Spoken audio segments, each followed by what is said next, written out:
कोई डॉक्टर होता है तो कोई इंजीनियर। मैं तांत्रिक हूँ। भूत पिशाच निशाचर आत्मा, इन सब से बात करना मेरा पेशा है। यकीन मानिए, ये पेशा मैंने खुद नहीं चुना, बल्कि सच कहूँ तो मुझे लगता है जैसे इस पेशे ने मुझे चुन लिया हो। मुझे आत्माओं से बात करने में सुकून मिलता है। वैसे हर आत्मा क्रूर नहीं होती, कुछ आत्माएं हमारी तरह अच्छी भी होती हैं। वो हमसे बातें करना चाहती हैं, अपना दर्द बांटना चाहती हैं। कुछ लोग मुझसे नफरत करते हैं, मुझसे बात नहीं करना चाहते। वो मुझे इस तरह देखते हैं जैसे मैं खुद भूत हूँ। खैर, इन सब बातों से मुझे फ़र्क नहीं पड़ता, क्योंकि मेरा मानना है कि मुर्दे इंसानों से बेहतर होते हैं।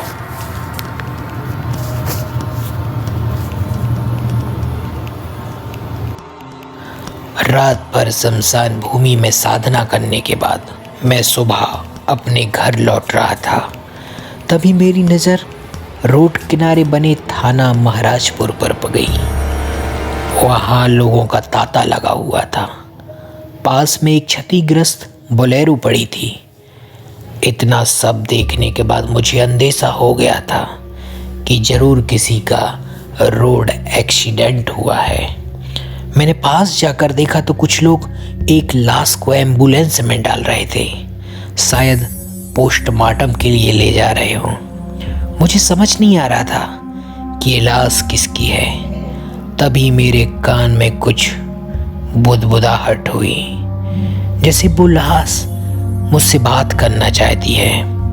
मैंने गांव वालों से पता किया तो पता चला कि पास वाले गांव में मिश्रा जी के लड़के की लाश थी ये, जिसका तारादेही रोड पर जबलपुर से आते समय एक्सीडेंट हो गया। तारादेही रोड का नाम सुनते हुए मैं समझ गया था कि जिसे दुनिया एक रोड एक्सीडेंट का नाम दे रही है, वो एक्सीडेंट नहीं बल्कि एक छलावा है। मैं घर पहुंचा। मैं बहुत थका था, रात भर शमशान में साधना करके जो लौटा था, पर इसके बावजूद मुझे नींद नहीं आ रही थी। मैं रात होने का इंतजार करने लगा। मुझे वहीं जाना था जहां एक्सीडेंट हुआ था। बुलास मुझसे कुछ कहना चाहती थी। मैं उससे बातें करना चाहता था। रात के 10:30 बज रहे थे। मैं तारादेही के जंगलों में पहुंच गया जहां एक्सीडेंट हुआ था। अब तक आपको लग रहा होगा कि ये मेरी कहानी है, पर ये कहानी मेरी नहीं बल्कि उस लाश की है जिसका इसी रोड पर एक्सीडेंट हुआ था। मैंने ठीक 11 बजे तांत्रिक साधना शुरू कर दी। रात का घना अंधेरा था। दूर दूर तक कोई दिखाई नहीं दे रहा था। सिर्फ कीड़े मकोड़े और सूखे पत्तों की आवाज आ रही थी। मेरे माथे से पसीना बह रहा था। हवा कुछ इस तरह बंद थी जैसे किसी ने हवा को अपनी बंद मुट्ठी में कैद कर लिया हो। तभी अचानक मेरे कान में आवाज आई, मुझसे बातें करो। मैंने कहा, कौन है तू? क्या बात करना चाहता है? उसने कहा, मुर्दों के कहाँ नाम होते हैं साहब। मैंने पास जल रही आग में मुट्ठी भर भभूति मार दी। आग में भभूति मारते ही मुझे उस आत्मा का प्रतिबिंब साफ साफ दिखाई दे रहा था। ये मिश्रा जी का बालक ही था, जिसको मैंने सुबह एक लाश की तरह देखा था। मैंने पूछा, बता तेरे साथ में क्या हादसा हुआ है? वो रोने लगा। आगे की कहानी आप मिश्रा जी के लड़के की जुबानी ही सुनेंगे। हम तब तक किसी चीज़ पर विश्वास नहीं करते जब तक कि वो हमारे साथ नहीं हो जाता। मेरा स्वभाव भी कुछ ऐसा ही था। मेरी शादी जबलपुर में तिवारी परिवार में हुई थी। शादी को अभी 8 महीने ही हुए थे। जबलपुर से 22 मार्च को रात 8 बजे मैं रसैना लौट रहा था। रात का घना जंगल था। मैं जबलपुर से रसैना लौट रहा था। मैं गाड़ी चला रहा था और बाजू वाली सीट पर मेरा दोस्त मन्नू था। सच कहूँ तो मुझे डर लग रहा था, लेकिन मेरे साथ मन्नू था और मुझे घर भी जल्दी पहुँचना था।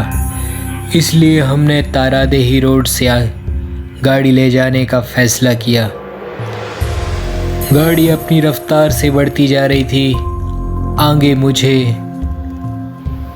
2 बुजुर्ग दंपत्ति रोड साइड पर दिखाई दिए। मैं गाड़ी नहीं रोकना चाहता था, लेकिन तभी मन्नू बोला, यार गाड़ी रोक ले। आगे 6 किलोमीटर घना जंगल है और अगर हमने इन दोनों को लिफ्ट दे दी तो कम से कम हम लोग 4 लोग हो जाएंगे। मुझे मन्नू की बात ठीक लगी। मैंने गाड़ी वहीं रोक दी। मैंने कहा, बाबा इतनी रात में यहाँ क्या कर रहे हो? बाबा बोला, बेटा हम दोनों परिया बस से तेंदुखड़ा जाने वाले थे, पर आज वो गाड़ी नहीं आई। हमारा जाना अर्जेंट था। हम लोगों ने सोचा कि लिफ्ट लेकर जाया जाए। मैंने कहा, ठीक है बाबा, बाहर बहुत ठंड है, आप लोग पीछे बैठ जाइए। तभी मन्नू बोला, हाँ आप लोग पीछे बैठ जाइए जब तक मैं थोड़ा हल्का होके आता हूँ। यह बोलकर मन्नू गाड़ी से उतर गया। तब तक बाबा अपने ज़माने की ठंड की बातें हम लोगों को बताने लगे। 3 मिनट बाद मन्नू भी वापस आ गया और मेरे बाजू वाली सीट पर बैठ गया। बाबा की बातें बंद नहीं हो रही थीं और मुझे काफ़ी मज़ा आ रहा था। तभी मेरी नज़र गाड़ी में लगे मिरर पर पड़ी। उसमें बाबा और दादी नहीं दिख रहे थे। हाँ, उनकी आवाज़ अभी भी बराबर मुझे आ रही थी। अब मैं बुरी तरह से डर गया था और अब मुझे सारा का सारा माजरा भी समझ आ चुका था। मुझे किसी भी तरह सुरक्षित अपने घर पहुंचना था। मैंने पास बैठे मन्नू की तरफ इशारा करते हुए कहा, मन्नू पीछे देखो, मन्नू पीछे देखो। मन्नू बोला, पीछे बाद में देखना, पहले बगल में तो देख लो। मैंने बाजू में देखा तो वहाँ मन्नू नहीं था। मन्नू की जगह शैतान था। मेरे दिल की धड़कनें बंद पड़ गई और गाड़ी आउट ऑफ कंट्रोल होके खाई में गिर गई। इस हादसे ने मुझसे मेरी ज़िंदगी छीन ली, मेरा परिवार छीन लिया।